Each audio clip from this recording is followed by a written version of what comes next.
నమస్కారం.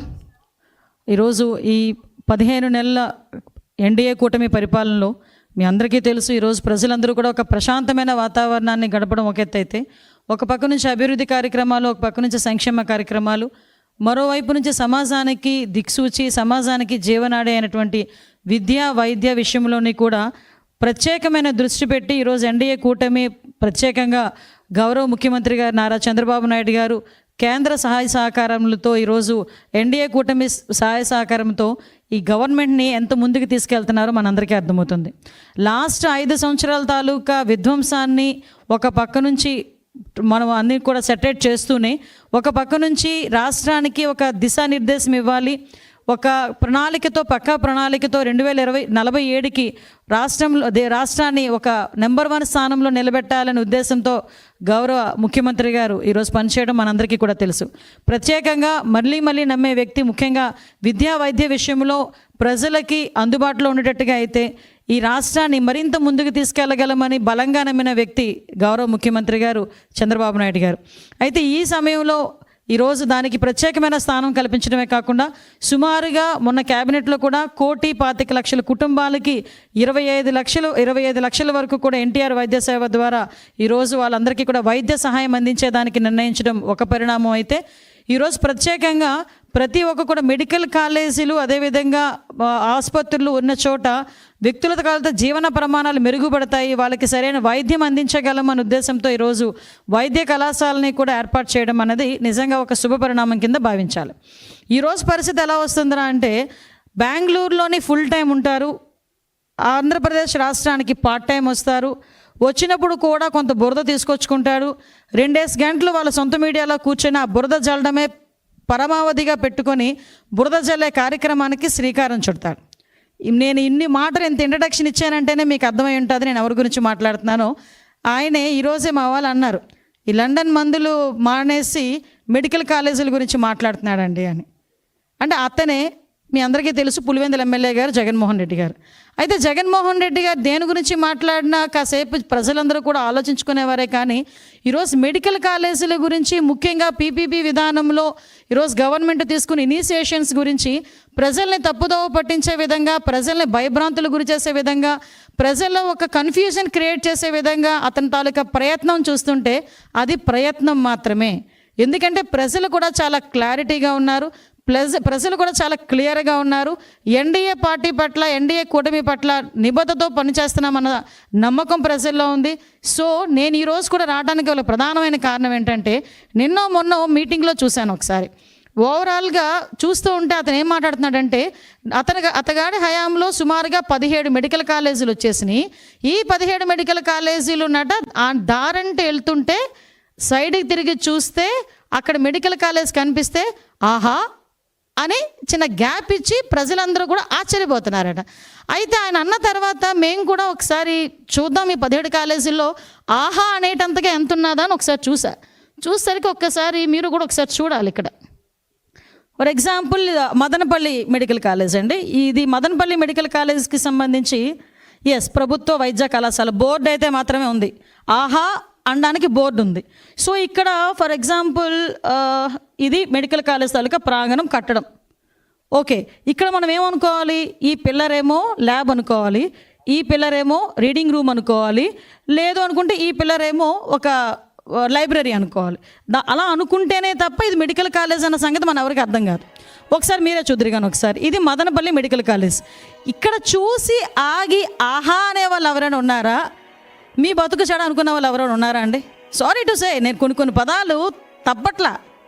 ఎందుకనంటే ఏందండి ఇది అంటే, జగన్మోహన్ రెడ్డి మాయ చేస్తాడు, మంత్రాలు వేస్తాడని సంగతి తెలుసు, కానీ కట్టడమే లేకుండా ఇది కట్టడం ఉందని చెప్పి అది రోడ్డు మీద వెళ్తున్న వాళ్ళు ఆగి ఆహా అంటారు అంటే ప్రజలు ఏమైనా పిచ్చోళ్ళ?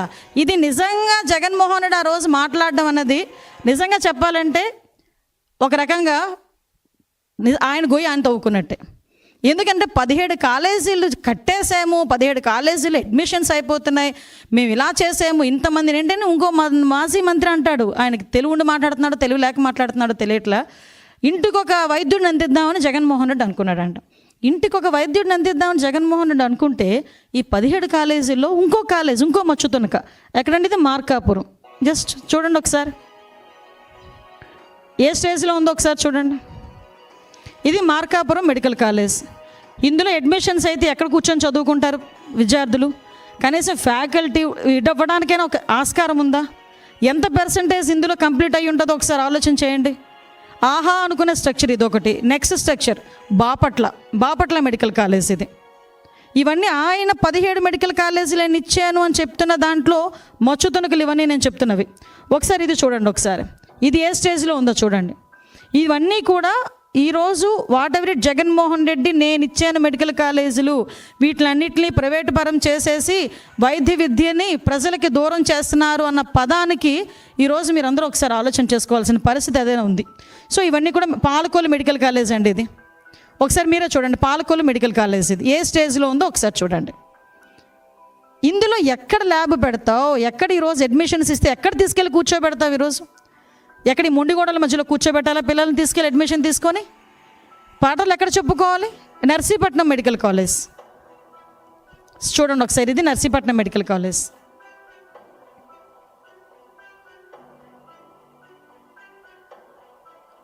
ఆఖరికి సెంట్రల్ గవర్నమెంట్ కూడా ఇచ్చిన ఫండ్ని ఫుల్ ఫ్లెజ్డ్గా మీరు వినియోగించుకోలేకపోయారు అని ఒక స్టేట్మెంట్ కూడా ఇవ్వటం. ఇది మచిలీపట్నం మెడికల్ కాలేజ్. ఈ మెడికల్ కాలేజ్లో మనం అర్థం చూస్తానండి, ఒక ల్యాబ్ ఉండదు. ఇక్కడ మీకు కూడా చెప్పాలి, ఇది మెడికల్ కాలేజ్, దీనికి సంబంధించి ఒకసారి ఇన్ఫ్రాస్ట్రక్చర్ చెక్ చేసుకోండి ఒకసారి.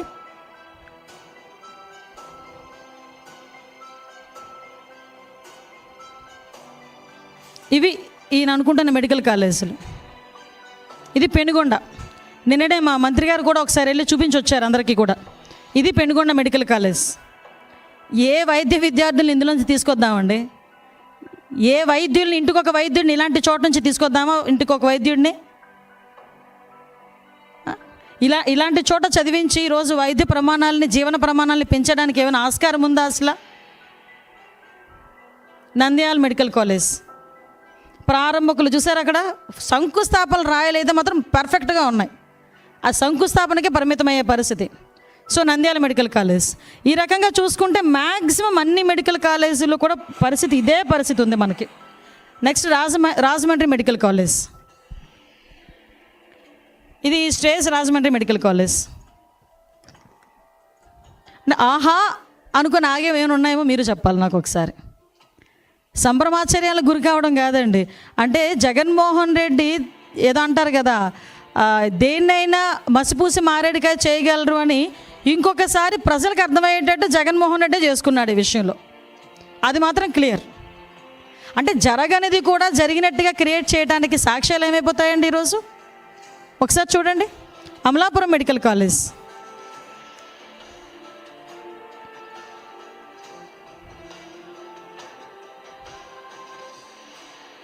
ఇది అనకాపల్లి మెడికల్ కాలేజ్.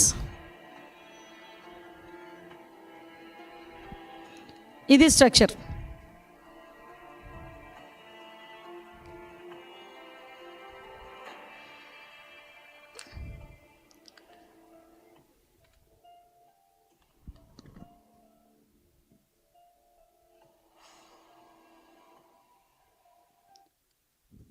ఏలూరు, ఇలా చూసుకుంటే మొత్తం 17 మెడికల్ కాలేజీల తాలూకా చరిత్ర మొత్తం ఉంది.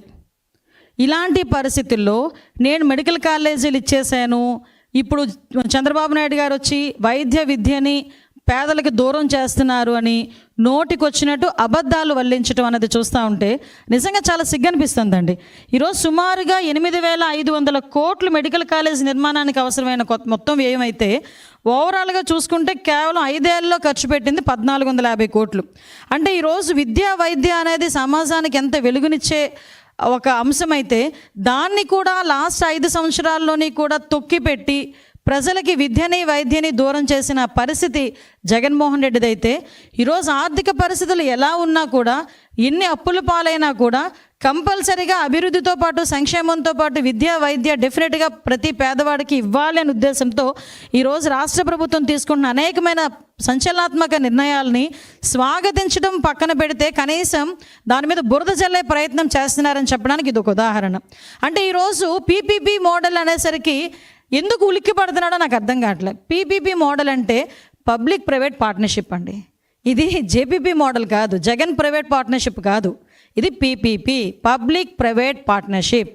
మీరు పబ్లిక్ ఎప్పుడైతే ఇన్వాల్వ్ అయి ఉన్నారో పబ్లిక్ ప్రైవేట్ పార్ట్నర్షిప్లో డెఫినెట్గా ఈరోజు కన్స్ట్రక్షన్ దగ్గర నుంచి ఆపరేషన్స్ వరకు వాళ్ళ దగ్గర ఉన్న మొత్తం ఏదైతే నిర్వహణ అంతా కూడా, ఏదైతే అందులో అడ్మిషన్స్ కానీ అందులోని వైద్యం అందించడం కానీ ఎవ్రీథింగ్ కూడా ఈరోజు గవర్నమెంట్ హ్యాండ్ ఓవర్లో ఉండే పరిస్థితి ఈరోజు కనిపిస్తూ ఉంది. అంటే పర్టికులర్గా వాళ్ళు ఏంటంటే ఇన్ఫ్రాస్ట్రక్చర్ క్రియేట్ చేస్తారు, కన్స్ట్రక్షన్ చేస్తారు, 33 years లీజ్ ఉంటుంది.